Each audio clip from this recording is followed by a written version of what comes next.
بسم الله الرحمن الرحيم الحمد لله رب العالمين والصلاة والسلام على أشرف الأنبياء والمرسلين نبينا محمد وعلى آله وصحبه أجمعين إن شاء الله درس مجمل أحكام الصيام درساتنا الله سبحانه وتعالى فقعد زاري من كتر لن انقدي زاري من نايو كفل آراتنو بالله كفل صوست لا انقدي توسنوتن آية النبر على من يجب صيام شهر رمضان ملون بالله درساتنا لاي آية النبر ዛሬ ደግሞ ከዛ የቀጠለውን الأعذار المبيحة للفطر የሚለውን ኢንሻአላህ እናያለን ማለት ነው። طيب الأعذار ማለት እንግዲህ ምክንያቶች ማለት ነው።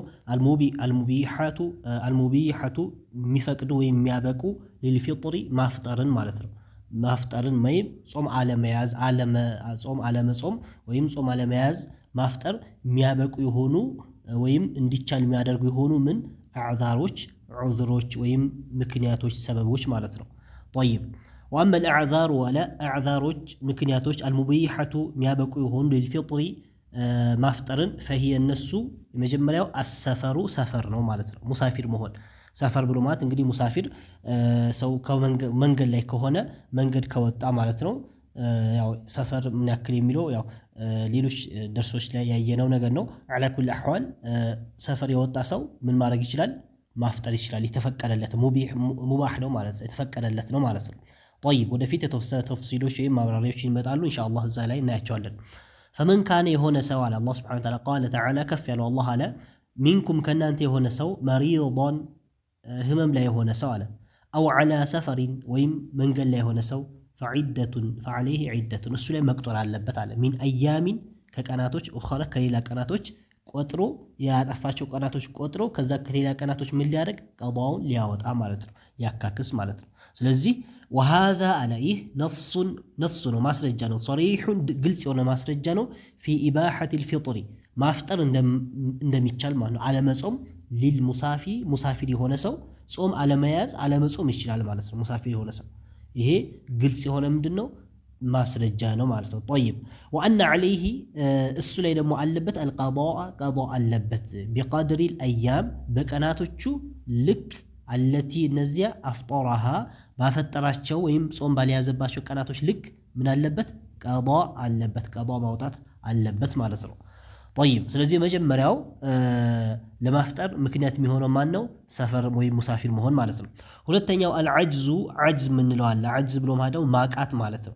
عن الصيام ጾም መጾም ካቃተው عجزا ማቃትን ምን አይነት ማቃት مستمرا ቀጣይነት ያለው ማለት ነው። لا يرجى ማይከጀል ዘዋሉሁ መወገዱ ማለት ነው።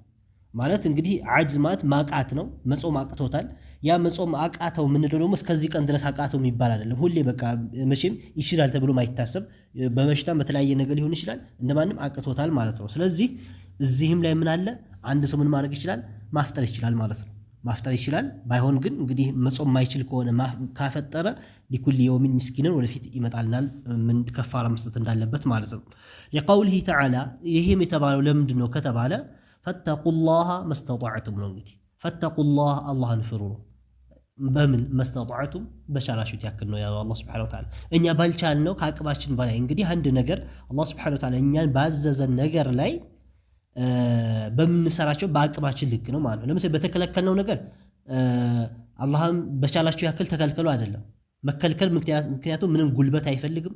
ለምሳሌ ወንጀል የሚሰራ ሰው ወንጀሉ ምን ማድረግ ማቆም፣ ከወንጀል መውጣት፣ ተውበት ማድረግ ነው። ይሄ ደግሞ ምን አይፈልግም? ጉልበት ወይም አቅም ሌላ የሚፈልገው ነገር የለም።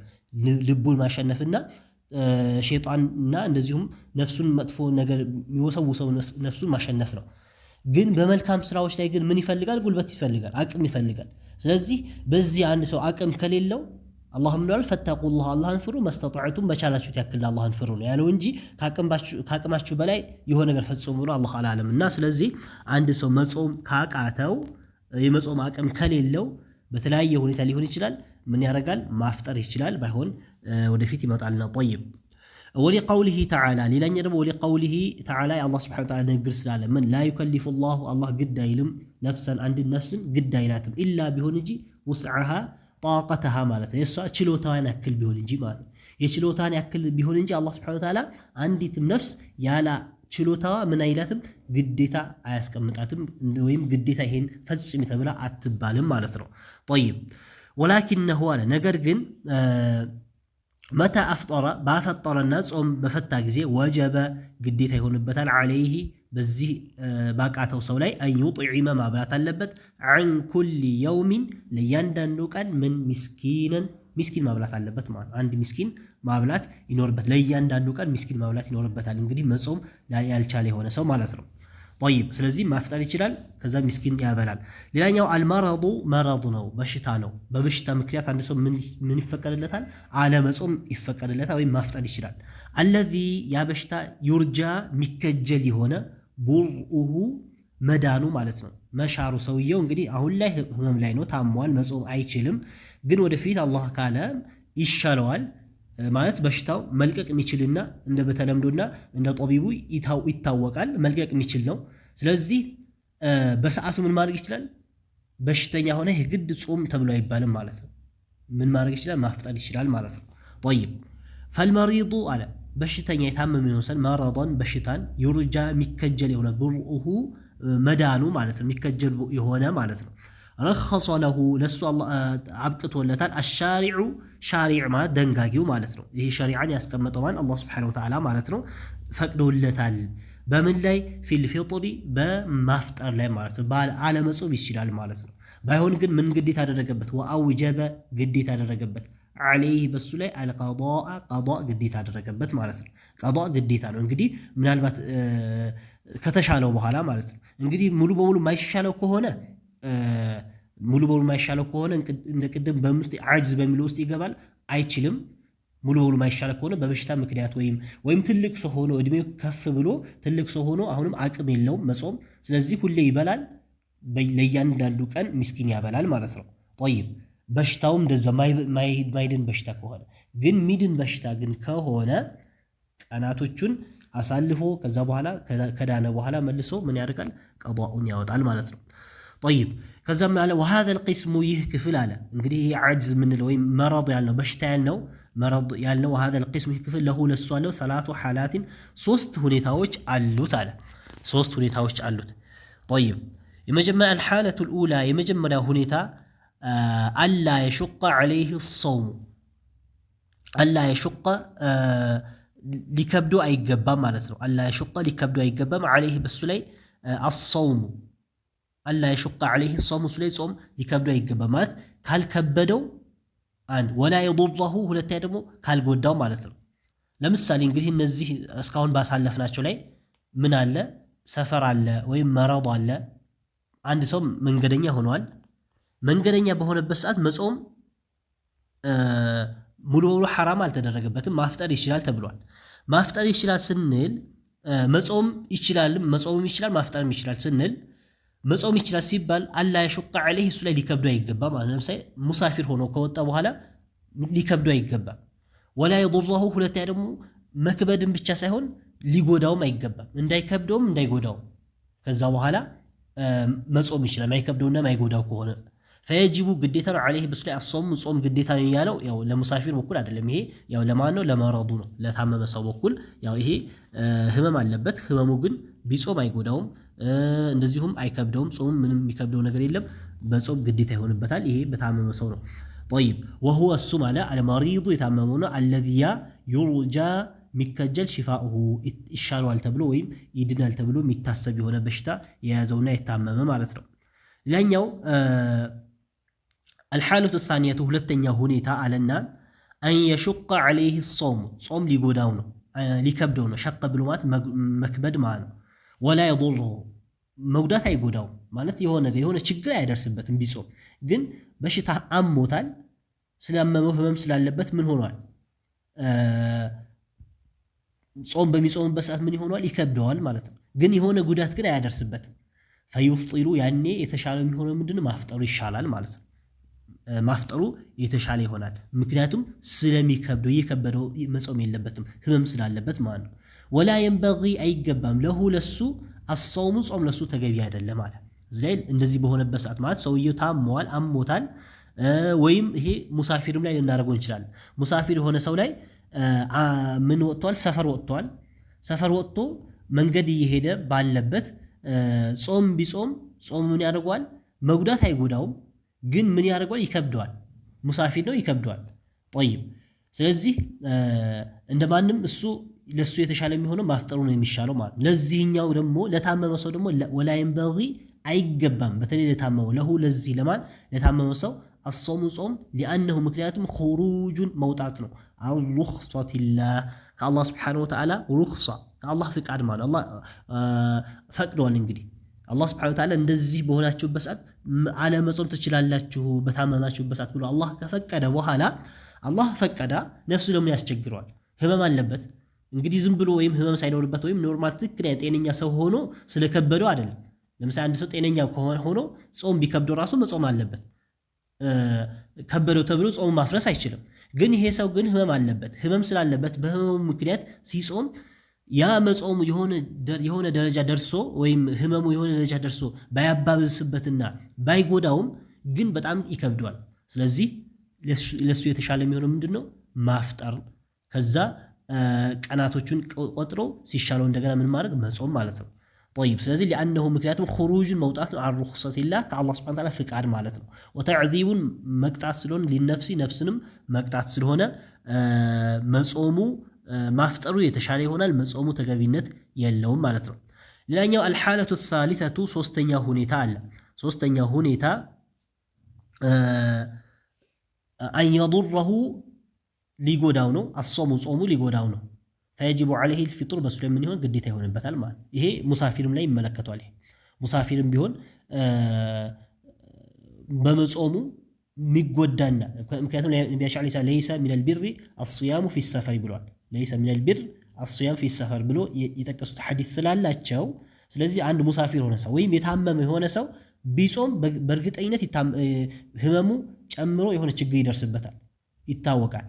ወይም ሙሳፊር ነው በዚህ መንገዱ ከባድ ከመሆኑ የተነሳ ቢጾም የሆነ ችግር ይደርስበታል። መክበድ አይደለም ጾሙ መክበድም ብቻ ሳይሆን ችግር ይደርስበታል፣ ጉዳት ይደርስበታል ማለት ነው። ስለዚህ ፈየጂቡ ግዴታ ነው عليه በሱ ላይ አልፊጥር ማፍጠር አለበት ማለት ነው። በቃ ምክንያቱም በሽታ አለበት። በሽታ እስካለበት ድረስ ራሱን መጉዳት ስለሌለበት ግዴታ ማፍጠር ግዴታ ይሆንበታል። ወላ የጁዙ አይቻልም ለሁ ለሱ الصوم መጾም አይቻልለትም لقوله تعالى كف عن الله سبحانه وتعالى سلام من ولا تقتلوا أنفسكم إن الله كان بكم رحيما على الله ولا تقتلوا أتقدلوا እንግዲህ ያው አትግደሉ አንፉሳኩም ነፍሶቻችሁ ወላ ትልቁ ቢአይዲኩም ለተህሉካ ደግሞ ይላል። ነፍሳችሁን ወደ ጥፋት አትጨምሩ ይላል። ሁለተኛ ደግሞ ይሄኛው ነፍስ እንግዲህ መግደል ነው የሚሆነው። ነፍስን ቀጥታ እንኳን እንግዲህ ቀጥታ ወደ መሞት እንኳን ባያደርስም ምን ወደ ችግርና ወደ ጉዳት ስለሚያደርስ ማለት ነው። طيب ከዛ አልፎ ደግሞ ወደ መሞትም ሊደርስ ይችላል። እንግዲህ እንደ ችግሩ ክብደት ማለት ነው። ኢነላህ አላህ Subhanahu Wa Ta'ala ካነ ቢኩም በእናንተ የሆነ ጌታ ነው። ረሂመን አዛኝ የሆነ ጌታ ነው፣ ያዝንላችኋል ማለት ነው። አላህ ለኛ ከማንም በላይ እናት ለልጇ ከምታዝነው በላይ አላህ Subhanahu Wa Ta'ala ለኛ ያዝንልናል። ስለዚህ የአላህን እዝነት ወይም የአላህን ፍቃድ መቀበል ግዴታ ይሆናል በዚህኛው በሶስተኛው ሁኔታ ማለት ነው። طيب ሌላኛው እንግዲህ ጾም ከዑዝሮች ውስጥ አልሐይዱ ወኒፋስ አለ። ሐይዱና ኒፋስ እንግዲህ የዘረዘርን ያለነው ምንድነው? አልአዕዛር አልሙቢሐቱ ሊልሶም ነው ሊልፊጥር ነው። ማፍጠር ወይም አለመጾም የሚያበቁ የሆኑ አዕዛሮች ወይም ዑዝሮችን ነው እየቆጠርን ያለነው።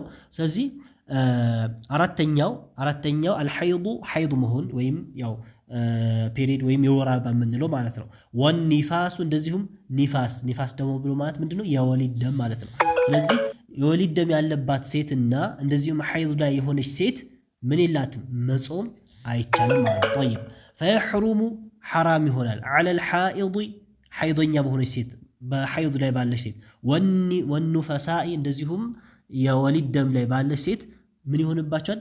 الصوم ጾም حرام ነው ማለት መጾም አይቻልም ማለት ነው። ቢጾሙ ራሱ አንድ ጾማቸው ተቀባይነት አያገኝም። ሁለተኛ ደግሞ ምናልባት ይጾም አይቻልም እየተባሉ እየተነገራቸው እያወቁ አይ ይቻላል ብሎ የሚሉ ከሆነ ደግሞ ወንጀሉ ከፍ ይላል ማለት ነው፣ ከባድ ይሆናል ማለት ነው። ስለዚህ መጾም የለባቸውም حرام ነው የሚሆነው። ወለው ሷመታ ቢጾሙ እንኳን ለም يصح منهما ጾማቸው ትክክል ሊሆን አይችልም።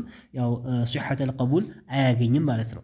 طيب ويجب ግዴታ ይሆናል عليهما በእነሱ ላይ القضاء قضاء የጾሙትን ቀን ቆጥረው ቢዓደድ አለ ቢዓደድ الأيام በቀናቶቹ ቁጥር ማለት ነው። የቀናቶችን ቆጥረው 5 6 7 ያፈጠሩበትን ቀን ቆጥረው ከዛ በኋላ ከረመዳን በኋላ ንጹህ በሆኑበት ጊዜ እንደገና እነዛን ቀኖች ይጾማሉ ማለት ነው። አለቲ ያቺ አፍጠራት ያፈጠሩባት ነው ፊሃ በነዛ ላይ ማለት ነው። طيب ለዚህ ማስረጃ ምንድነው ከተባለ ማለት አንድ ሴት ሐይድ ላይ በሆነች ሰዓትና እንደዚሁም ንፋስ ላይ በሆነች ሰዓት እንደማትጾም ማስረጃ ምንድነው ከተባለ አማ ደሊሉ عدم صيامها አማ ደሊል ማስረጃ عدم صيامها መጾም እንደሌለባት ማስረጃ አለ فحديث ابي سعيد الخدري حديث يا ابي سعيد الخدري رضي الله تعالى عنه الله መልካም ስራቸው ይውደድላቸውና قال قال رسول الله صلى الله عليه وسلم يا الله ملكتنيا آلو طيب أبي سعيد الخدري أليس إذا حاضت እንግዲህ ስለ ሴቶች በሚያወሩበት ሰዓት أليس አይደለም አሉ إذا حاضت አንድ ሴት ሐይድ ላይ በሆነች ሰዓት لم تصلي አትሰግድም አይደለ ولم تصم አትጾምም አይደለ فذلك ይህ نقصان دينها የዲኗን ጉድለት ብሎ ማለት ይሄ ነው ማለት ነው ብሎ ነብያችን አለይሂ ሰላም ጠቀሱልን ማለት ነው።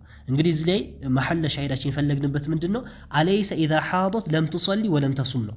ለም ትሰሊ አትሰግድም ጾመኛ ሐይድ ላይ በሆነች ሰዓት አንድ ሴት መስገድም አይቻላትም ወለም ተሱም መጾም አይቻላትም ማለት ነው። እንግዲህ ሐዲሱ ከምን ጋር የተያያዘ ነው? ነብያችን አለይሂ ሰላም ሴቶች በአቅላቸው አነስተኛ ናቸው እንደዚሁም በዲናቸውም አነስተኛ ናቸው ብሎ ተናግረው ከዛ በኋላ የተጠየቁበት ምላሽ የሚሰጡበት ነው ማለት አንድ ሴቶች እንግዲህ ያው አላህ Subhanahu Wa Ta'ala ወንድና ሴት በሚፈጥርበት ሰዓት አለያይቶ ነው የፈጠረው ወንዶች የራሳቸው የሆነ ሁኔታ አላቸው ሴቶችም ወንዶችና ሴቶች ደግሞ አንድ የሚያደርገን ባህሪዎች ደግሞ ይገኛሉ ማለት ነው طيب ስለዚህ ሴቶች በአቅላቸው ምንድናቸው ይባላል ጉድለት አለባቸው በምን አይነት ሁኔታ ጉድለት እንዳለባቸው ነብያችን አለይሂ ሰላም ሐዲሳቸው ላይም አላህ ቁርአን ላይም የጠቀሰው ነው ማለት ለምሳሌ ሴቶች ምን አለ እዝነት አለ ከወንድ ይልቅ አላህ Subhanahu Wa Ta'ala በሴት ልብ ላይ ምን አድርጓል እዝነት አድርጓል እዝነት የሚባል ነገር አለ ሁለተኛ ደግሞ ሴቶች እንደ ወንዶች ደግሞ ምን አይደሉም በሰውነት ጥንካሬ የማን ጥንካሬ ይበልጣል የወንድ ነው ይሄ ግልጽ የሆነ ሁሉ የሚያውቀው ነው ማለት ነው ማለት እንደ ጥንካሬ ደረጃ የወንድ ልጅ ጉልበትና የሴት ልጅ ጉልበት እኩል አይደለም ስለዚህ አንድ በእዝነት በኩል ደግሞ ማን ይበልጣል ሴቶች ይበልጣሉ የልባቸው እዝነት ተሎ የመሸነፍ ተሎ ለሰዎች የማዘን ሁኔታ ሴቶች ላይ ይገኛል ማለት ነው ስለዚህ ለዛ እንግዲህ ምናልባት በምስክርነት ሴቶች ምስክር በሚሆኑበት ሰዓት የአንድን ወንድ ቦታ መሸፈን የሚችሉት አንድ ሴት መሸፈን አትችልም ሁለት ሴቶች መሸፈን አለባቸው አላህ Subhanahu Wa Ta'ala ቁርአን ላይ አንተ ضل احداهما فتذكر احداهما الاخرى ብለ ይጠቀሰው ማለት ነው ማለት ለምሳሌ አንድ ምስክር ላይ ሁለት ወንዶች የሚፈለግበት በሆነ ጉዳይ ላይ ለምስክርነት ሁለት ወንዶች ተፈለጉ ቢፈለጉ ሁለቱም ወንዶች ቢጠፉ የነዛን ቦታ መተካት የሚችሉ ሴቶች ካሉ እነዛ ሴቶች የግድ ምን መሆን አለባቸው አራት መሆን አለባቸው ማለት ነው የሁለት ወንድ ቦታ መተካት ወይም የተፈለገው ሁለት ወንድ ነበር አንድ ወንድ ተገኝቶ ሌላ ወንድ ቀረ ሌላ ወንድ ጠፋ ስለዚህ ሴቶች ምናልባት በዛ ወንድ ቦታ ሴት ብናስገባ የዛን አንድ ወንድ ቦታ የሚተኩት ማናቸው ሁለት ሴቶች ናቸው ማለት ነው አላህም ምን አለ አንተ ضل احداهما አንዳቸው ቢስቱና ቢሳሳቱ فتذكر احداهما الاخرى ሌላኛው የቀረችዋ ምን ታስታውሳታለች አለ ስለዚህ ለምንድን ነው ከተባለ አንድ እንደ አቅም ተጽኖን ይቀበላል ተሎ ተጽኖ የመቀበል እንደዚህ ባህሪ አለ ተፈጥሮ አላህ Subhanahu Wa Ta'ala የፈጠረው የሆነ ተፈጥሮ ባህሪ ማለት ሁለተኛ ደግሞ እዝነት አለ ልባዊ እዝነት ውስጣቸው ላይ ሴቶች ምን አለ ከወንድ የበለጠ እዝነት አለ ስለዚህ ምናልባት በተሰጡት ጉዳይ ላይ ወዲያውኑ የመሸነፍና ወዲያውኑ ትክክለኛ ነገር አለመያዝ ሊኖር ይችላል ስለሚችል ሁለት ተደረጉ ማለት ነው የአንድን ወንድ ቦታ ሁለት ሴቶች እንዲሸፍኑ ተደረጉ ማለት ነው ስለዚህ نقصان العقل የዓቅል ወይም የአስተሳሰብ ጉለት ተብሎ የተጠቀሰው ምን ላይ ነው ሌላ አስተሳሰብ ወይም በሌላ በተፈጥሯዊ ሴቶች በቃ በሌላ ነገር የጎደሉ ናቸው ወይም እንደዚህ ብሎ እስልምና ሴቶች የሚጨቁን አይደለም እንደው እስልምና ከመጣ በኋላ ነው አላህ Subhanahu Wa Ta'ala እስልምናን ከመጣ በኋላ ነው ሴቶች ነፃ ያወጡት በተለይ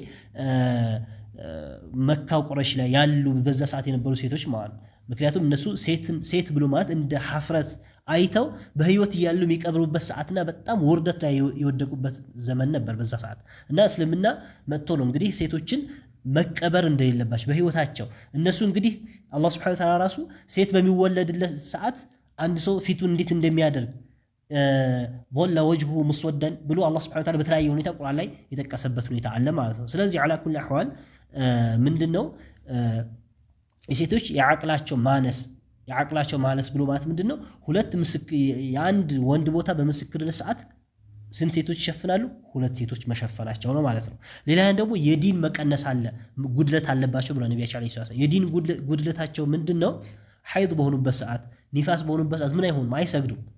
እንግዲህ ምናልባት ባለመስገዳቸው ተጠያቂነት የለባቸው፣ ምክንያቱም አላህ ያመጣባቸው ናቸው። መስገድም የለባችሁም ተብሎ ተነግሯቸዋል፣ አይሰግዱም። ግን አላ ኩሊ አህዋል ሐለን ሁኔታው ሲታይ ደግሞ ምን ሆኗል? የዲናቸው ግን ጉድለት ተገኝቷል። ምክንያቱም ቢያንስ በወር ውስጥ ሐይድ በሆኑበት ሰዓት አይሰግዱም፣ በየወሩ ማይሰግዱበት ቀናቶች አሉ ማለት ነው። ስለዚህ ይሄ ምን ቢፈቀድላቸውም ወንጀል ባይኖርባቸውም ከዲናቸው በኩል ግን ምን ይገኛል? ኑቅሳን ወይም ጉድለት የሚባል ነገር ይገኛል። ስለዚህ ነብያችን አለይሂ ሰላም ስለዚህ ሐዲስ ሲያብራሩ ኢዛ ሐደት አለይሰ አይደለም ኢዛ ሐደት አንድ ሴት ሐይድ በሆነች ሰዓት ለም ትሰሊ አትሰግድም አይደለ ወለም ተጾም አትጾም አይደለ ፈዛሊከ ይህ ነው አሉ ኑቅሳኑ ዲኒሃ ዲኗ ጉድለት አለበት ተብሎ የሚባለው ይህ ነው አሉ። ቅድም ደግሞ ኑቅሳነል ዓቅል የዓቅል ጉድለት አለት ብለን ያለው ደግሞ ስለ ምስክርነት ከተያያዥነት የተደረጉት ናቸው ማለት ነው። طيب ስለዚህ አላ ኩሊ አህዋል እዚህ ላይ ያመጣበት ለምንድን ነው? ሴቶች ሐይዶኛ በሆኑበት ሰዓት በሐይድ በሆኑበት ሰዓት መስገድ እንደማይችሉ ለማመላከት ለም ትሰሊ ወለም ተሱም የሚለውን ነው ማለት ነው። ወአማ ደሊሉ ማስረጃ አለ ውጁብ القضاء قضاء ግዴታ ለመሆኑ ማስረጃ عليها በሴቶች ላይ قوله تعالى الله سبحانه وتعالى ግን ምን አለ فعدة من أيام أخرى فعدة فعليهم عدة በእነሱ ላይ ዒዳ መቁጠር አለባቸው አለ።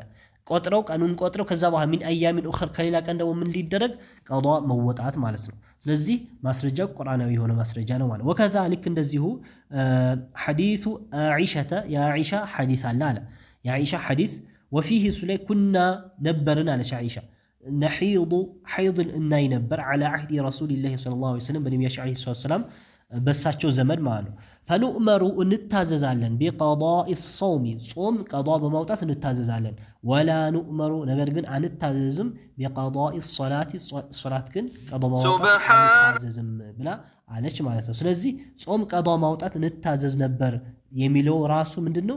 ሴቶች ያው ቀዷ ማውጣት ግዴታ እንዳለባቸው ያመላክታል ማለት ነው። طيب ስለዚህ على كل احوال ስንት ሁኔታዎች ጠቀሰልን?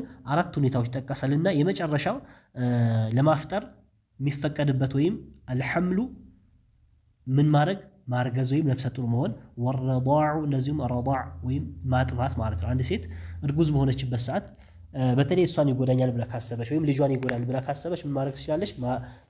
ማፍጠር ትችላለች ማለት ነው። አለመጾም ትችላለች። ባይሆን እንግዲህ ፉቃሃዎች እዚህ ላይ ተፍሲል የሚያደርጉበት ሰዓት አለ።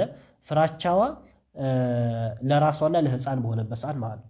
ምናልባት እያጠባችም ከሆነ ለህፃኑ ፈርታ ከሆነ እንደዚሁም ነፍሰ ጡር በሆነችበት ሰዓት ደግሞ የፈራችው ለህፃኑ ለነፍሷ ሳይሆን ለነፍሷ ምንም አይነት ችግር አይደርስባትም። ግን የፈራችውና ያፈጠረችው ያለው ለልጇ ብላ ከሆነ ይላሉ ከሆነ ከዛ በኋላ ከፋራ ይኖርባታል ቀዷ ከማውጣት ጋር ማለት ነው። ቀዷ ከማውጣት ጋር ምክንያቱም ለራሷ ብላ ሳይሆን ለሌላ ሰው ስለሆነ ማለት ነው። እንደዚሁም ለራሷ ግን የጾምትን ያለችው ያጠፋች ያለችው ለህፃኗ ብላ ወይም ለምታጠባው ህፃን ወይም ጽንስ ላይ ያለ ህፃን ብላ ሳይሆን እሷ ስለምትጎዳ ለራሷ ጉዳት አስባ ከሆነ ግን ቀዷኡ ብቻ ነው ያለባት ብሎ በዚህ አይነት ሁኔታ ፉቃሃዎች ተፍሲል ያደርጉታል። ያው ምን ሐይቱ ተፍሲል ምናልባት ከሐዲስ በኩል ወይም በደዚህ የሚል ከሐዲስ በኩል ይሄን ሁሉ ማስረጃ የለውም። على كل احوال አንድ ሴት ሐምል ከሆነች እርጉዝ ከሆነች ወይም ነፍሰ ጡር ከሆነች ይጎዳኛል ብላ ካሰበች እሷንም ይጉዳት ልጇንም ይጉዳት على كل احوال ጉዳት አለ ብላ ካሰበች ጥቢም ላይ ከሆነች ጉዳት አለ ብላ ካሰበች ማፍጠር ትችላለች ማለት ነው። አፍጥራ ከዛ በኋላ ቀዷ ማውጣት ማለት ነው። ፉቃሃዎች ላይ ያለው ተፍሲል ወይም ከፈራ ተብሎ የተባለው ምን ሐይቱል ደሊል ከደሊል በኩል አብዛኞቹ ይቻላል ማለት ግዴታ የለባቸውም ከደሊል በኩል ስለሌለ የሚሉበት ሁኔታ አለ ማለት ነው። طيب خير ان شاء الله ስለዚህ ደርሳችን እስከዚህ ድረስ እናደርገዋለን። 5 ሁኔታዎችን አይተናል። አንድ ሰው ረመዳን ላይ ማፍጠር የሚችልባቸውን 5 ሁኔታዎች አልዓዛር አልሙቢሐቱ ሊልፊጥር ብሎ 5 ሁኔታዎችን አመጣልን። ኢንሻአላህ በቀጣይ ክፍል ደግሞ አርካኑ ሶውሚ የጾም አርካኖች ማዕዘናቶች መሰረታዊ ነገራቶች የሚለውን ምናይ ይሆናል። والله سبحانه وتعالى اعلم وصلى الله على نبينا محمد وعلى اله وصحبه وسلم